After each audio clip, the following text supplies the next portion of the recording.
Hey, good people. It is Jody of Fervor Voice. Today is Saturday, May 21st. Little bit later than usual, but it's okay. Better late than never. I'm here today to do some work. As usual, Me and My Shadow, episode 7. Come join me. Let's do the work.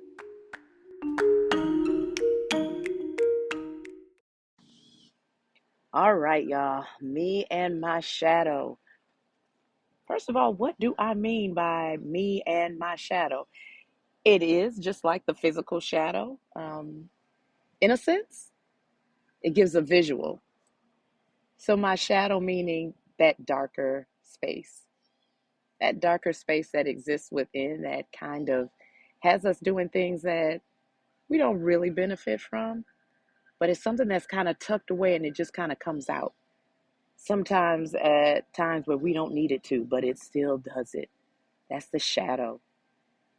So the shadow work or in figuring out what needs to be done to help remedy some things about the shadow would be to find out what it is that you need to do to help remedy that issue that comes about when your shadow starts to take over. And your shadow is your dark space.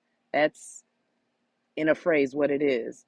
Your shadow is your dark space, just as it is when you see it. It's a dark space, right?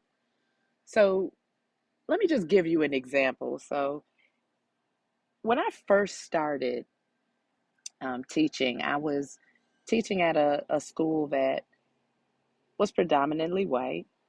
And when I got there, I didn't know what to expect because, again, I had just started teaching and I've been teaching a little over 10 years now. And I didn't know what to expect. So when I get there, I feel like, okay, I have the new teacher attitude, whereas I want to take over the world. I want to do all these things that have never been done before, and I want to be credited by it. And when I get there, I find that, well, the bar seems to be pretty low. That's what I felt. And I started working on things and started doing things that I didn't see other people doing. And I that was more so just me and my goals. That was the goal that I set. I wanted to teach beyond what others were doing. I wanted to go beyond just what the normal standards were and just what the state expected of any teacher in a public charter school. And when I started, I I worked it out. I worked it out in a pretty, yeah, a pretty good way. Lots of parents just calling saying, I really like what you're doing, and my son or daughter is really picking up as far as what it is that they're willing to do, and I can see the independence. It made a difference. So when my first observation came about, the assistant principal came in and did this observation on me. And I was a little bit nervous, but hey, I'm just going to do what I normally do. And the fact that I was not super young, I was already 40 at that time, and I was not really intimidated by just someone else being in my room. I just did what I did, and I continued with that when she was in the room and even when she left. It's like I didn't skip a beat. So she called me in at the end of the day, after she had observed. And I didn't know what to expect. It's my first observation. And she complimented me on everything that I did. She also complimented me on the fact that I was able to manage a classroom that was unmanageable by the teacher before me, the one that had already been here or been there, one that I replaced. And I was, of course, I was happy about that. Well, I was proud of myself and the job that I had done, especially with this being the first actual job that I had done. I'd done a couple long term, I'd done one long term and then a short term sub position, but this was my real job that I had gotten as a teacher, and I was happy about that. And she explained how she was impressed about the things that the students were doing that were beyond what was required. And she was actually surprised that they were able to do things that were beyond what was required. I was just doing what I do. That's how I felt. I'm just doing what I do. She also said the only thing that's going to happen is it's going to cause a problem for the next teacher, because that's going to be a third grade teacher. They'll be moving on to third grade next year. That teacher is going to have to figure out how to keep them engaged and keep them motivated. That teacher is going to have to go beyond also. But she said she appreciated that. And she said that will also create a population of more advanced students, something that you would think any school would want. So we moved forward, and she actually suggested that, yeah, maybe you should move up a couple grade levels. I think that more structure needs to be in the older grade levels. Huh. I was game for it. I was good. I wasn't insecure about anything, I didn't think. And I said that would be fine. Next day, I come in and I'm doing what I normally do, challenging, pushing independence, and doing the things that I would want to be done for my own kids in their classrooms. A few weeks go by, and I get an observation from the principal. Now, this observation that she had done was completely different from the observation that the assistant principal had done. I should say the result of it was completely different. She met with me afterwards, and she said the exact opposite. She said the things that I was doing were inappropriate for the age group. And she also said that the things that I had been doing were just not necessary. It will come later, that it wasn't necessary. I don't know. I mean, everybody probably has their own opinion on whether or not students should be pushed to their limit or kept in a box. Personally, I feel they should be pushed more to their limit. I feel like achievement is important, and not boxing them in. The things that she said to me were things that really and truly did, I know, tear me down, because she said some things that were insulting. And she did say some things to me that did make me, yeah, they made me cry, literally. I remember going home and talking to Brian about it, and telling Brian what she told me. And I remember crying about it, because this was the first step. In my opinion, this was the first step in my new career as a teacher. And the things that she said to me were things that, looking back now, never should have been said, especially to a new teacher, a novice teacher, as they call it. It just shouldn't have been said.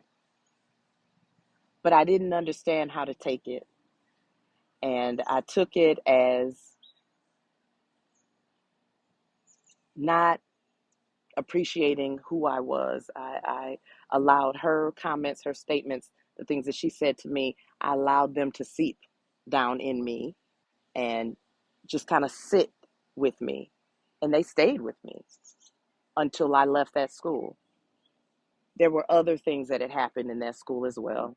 And the last straw, basically, I literally came out of her office, stuck my head in my partner's room, and said, hey, I'm just letting you know this is not going to work. This is not going to work. I'm a grown woman. There are only so many things that I'm going to take, and this is just not going to work. Well, wait a minute, Jody, wait. No, it's not going to work. And I literally drove 1 mile up the street, interviewed at another school, got that job, and I just never came back. I did come back to get my things, but I never came back to work. So that last conference we had was really, that was a nail in the coffin there. So I moved on.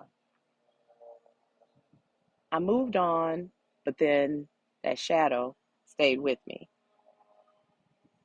And what I mean by that is that that shadow, those things that she said to me, those things that made me feel inferior and insecure, made me this teacher that was going to outdo every teacher. Kind of made me a little bit of a maniac for a little bit.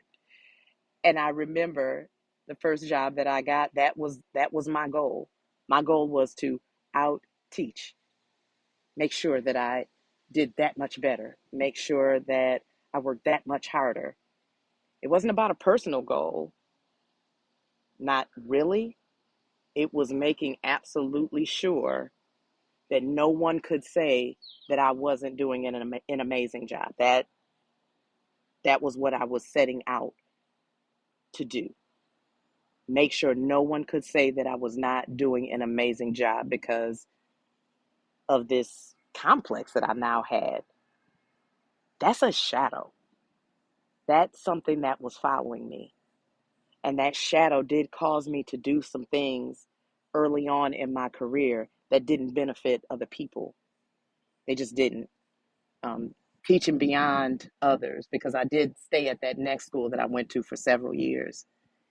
And there were new teachers that came in.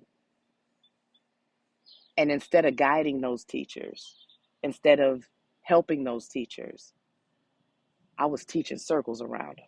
It was like being in a race that only I was running, literally. That's what it was like. And after a while, it was just like a new teacher would come in and she would try, or she would start off with me, but then I would surpass. And I knew what I was doing because I'd already, at this point, been teaching for a few years. And I didn't wait for them. I didn't help to train them.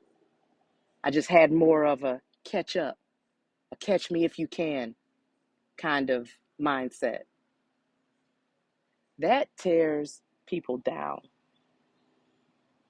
And it was tearing people down to a point where they didn't get along with me. And for me, I felt like, oh, well, that's just kind of their problem. That's their envy. It wasn't. It wasn't. It was my shadow. It was my shadow. Because it did not bother me that I was outdoing them. But I had years on them. Of course I could do a better job than they could. I had years on them. Why would I feel good about out teaching somebody that just started? It didn't even matter to me at that time that they had just started. It didn't matter. I had to make sure that no one could say anything that I was not doing, or that anyone could claim that I was not doing something incredible. That was the goal. That's not leadership, though. And back then, I didn't realize that. Back then, I didn't realize that my shadow was keeping me from leading and keeping me from helping others to grow and potentially making them leaders as well. Because as a teacher, your job is to lead, period. Whether it's your classroom, with your students, whether it's with other educators in the building, because we all bring something that is unique and is new in some way, shape, or form. But if you are not leading, you have to be doing the opposite, which is either breaking the whole system or the circle, breaking it down. You have to be doing one or the other. If you're not leading, you're impeding the leadership. You have to be. You can't just do nothing. It whatever your actions are, it's either a positive or a negative at the end of the day.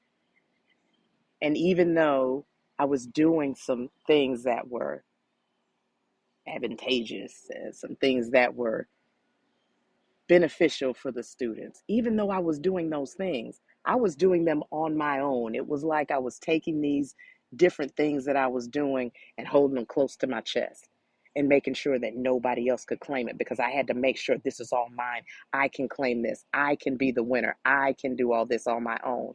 This is literally what I was doing. And I did it for years. I did it for years. All because I was insecure about something somebody said to me for whatever reason. It doesn't even matter why she said it, but just because I was in fear of what someone else may say to me, just because I was insecure coming in brand new. Eclipsing others is not leadership. And that's where my shadow was showing up. It was showing up in a way that would not let me do positive things with other teachers. And I look back and I think about things that were said to me, about me, and now I understand why. I understand why because I started doing my shadow work. And that shadow work meant that I had to start looking at some of those dark spaces and start figuring out, wait a minute, where did that come from? Not only figure out where it came from, but figure out what I do to combat it. And for me, in this particular case, what do I need to do to combat that shadow work or combat that insecurity and that feeling of being inferior to others? Is I have to start giving back. That's where this all came in at. The coaching, the mentoring, the spending extra time with folks who looked like they were in burnout. You just looked like you were burned out. I'm not assigned to you, but I'm going to stop in and I'm going to check in on you because you don't look okay today. That's where that came from, that giving back. That's how I had to keep that particular shadow in check, is I had to give back. And I'm still giving back, and I hope to be able to give back for a long time to come. But shadow work is looking at some of those things that we do, some of those things in our behaviors that don't benefit. And it's a little scary. It's a little intimidating. And sometimes it's a little embarrassing to admit, but that's okay. Because if you make good use of it, then you can help someone. You're helping someone along the way. And it also helps someone else to say, oh, well, if you can admit that, maybe I can admit this. And it could help to bring an entire relationship together. I remember a teacher that I was working with, that I was partnered with, who was brand new. And I was in that shadow space of feeling inferior, feeling like I needed to eclipse folks. And I did it for a while, and I did with her too. And I remember she quit. And the way that she quit told me that she wasn't being supported. It would have told me that she wasn't being supported if I had recognized what my part in it was. But at the time, it was just like, well, that's on her. But she quit in a way that hurt not only the team, but it hurt the students. Things like that, where there's a ripple effect. When you don't address that, it's like the apple that spoils the entire barrel or the entire basket, whatever it is that they say, whatever that saying is. But when you're responsible for that, you can admit that in any way, in any environment that you want to, whether it's in the comfort of your own home, whether it's like I'm in my backyard right now, wherever it is that you want to admit it. Mine is more public. That's fine because I'm not insecure about it, because I can admit it, because I think it is important for people to understand that you share your gifts and you share them because there's a return. There's always a return in sharing your gifts. There's never, ever a return in holding them and keeping them close, so close that no one else can reap any benefit from them. It's almost like the holidays and giving, how it makes you feel inside. Addressing that shadow and addressing that dark space and your responsibility in that will bring you out of it, bring you out of that space that doesn't benefit anyone, especially not you. And working on those shadow spaces and doing that shadow work is something that works in all aspects of life. It's important in all aspects of life, whether it's your family, whether it's your friends, whether it's your business, work, whatever. Your work is the shadow work, identifying whatever your behaviors are that make things dark. This is beyond our last episode of ego. Because remember, ego can be positive and it can be negative. Egos can protect you. They can help you to figure things out. But the shadow work, that is that darker space that keeps you from doing things that are beneficial, that keeps you in your feelings and responding in a way that, yeah, it could be nasty, or responding in a way that won't let others be around you and make others turn away from you because they just don't want to deal with you. We all have those things. We all have those dark spaces. We all have shadows. But make your work this time about you and your shadow. Now, we all have many, many shadows. And this is just one that I'm sharing with you.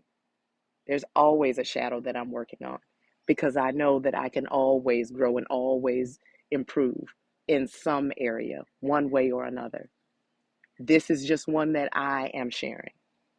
It is up to you what shadow work you choose to work on. It's also up to you whether or not you talk about it, just as long as you do it.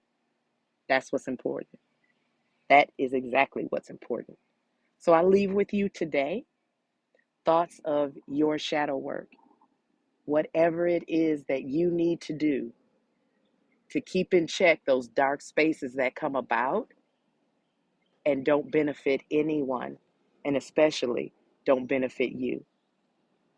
What is it that you need to do to keep that shadow in check, to keep that shadow from showing up and running everybody else off? Give it some thought and give it some work. That's all I have for you today on me and my shadow. Do the work, make it you and your shadow, and keep it positive.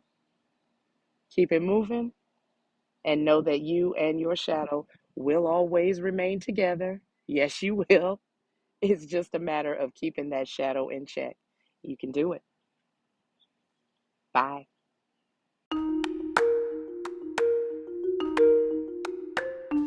Hey, it's Jody. I'm back for the recap. Thank you for joining me for shadow work.